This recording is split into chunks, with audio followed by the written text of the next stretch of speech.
मेरा YouTube channel Krishna वाणी में आप सभी का स्वागत है। मेरे चैनल सब्सक्राइब करना न भूले।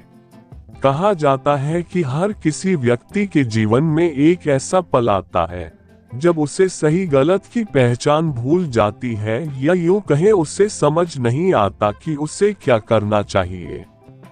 ऐसे में कहा जाता है कि इन सभी समस्याओं का समाधान केवल एक ही जगह से मिल सकता है, और वो है श्रीमद् भागवत गीता। जी हाँ, कहा जाता है इंसान को अपने जीवन में कैसी भी असफलता का सामना क्यों न करना पड़े, अगर इसमें दिए गए श्री कृष्ण के उपदेशों को अपना ले तो उसका जीवन सुधर सकता है।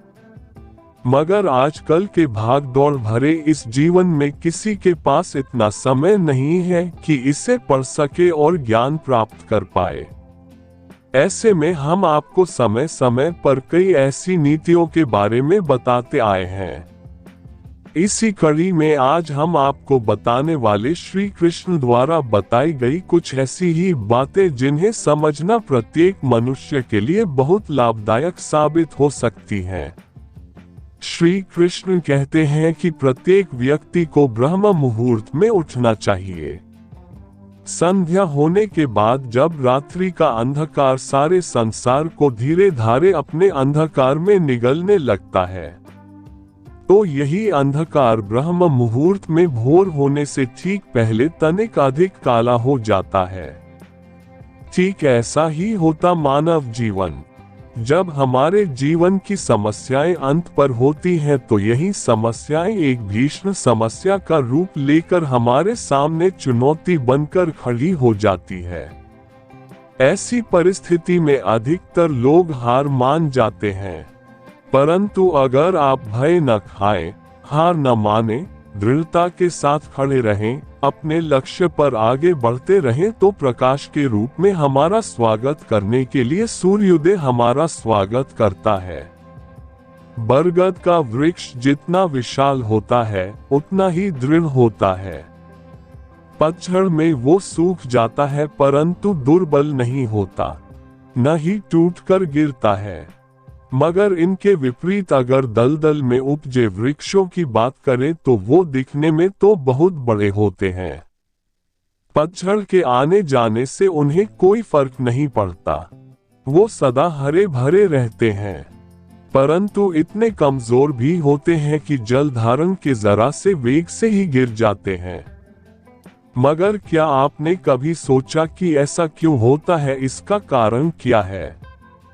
इसका कारण है जड़ें। जिसकी जड़ें दृढ़ भूमि में हो वो हर प्रकार की ऋतुओं को सह लेता है।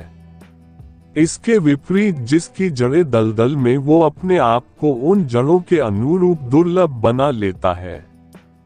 कुछ ऐसा ही होता है मनुष्य जो अधर्म, असत्य, कुकर्म पर उपजा होता है, वो समय की एक मार भी नहीं सह पाता। और जो मनुष्य सत्य से उपजा है वो अपने जीवन की हर समस्या को पार कर जाता है। जिसका अर्थात ये हुआ कि ये आप पर निर्भर करता है कि आप क्या बनना चाहते हैं।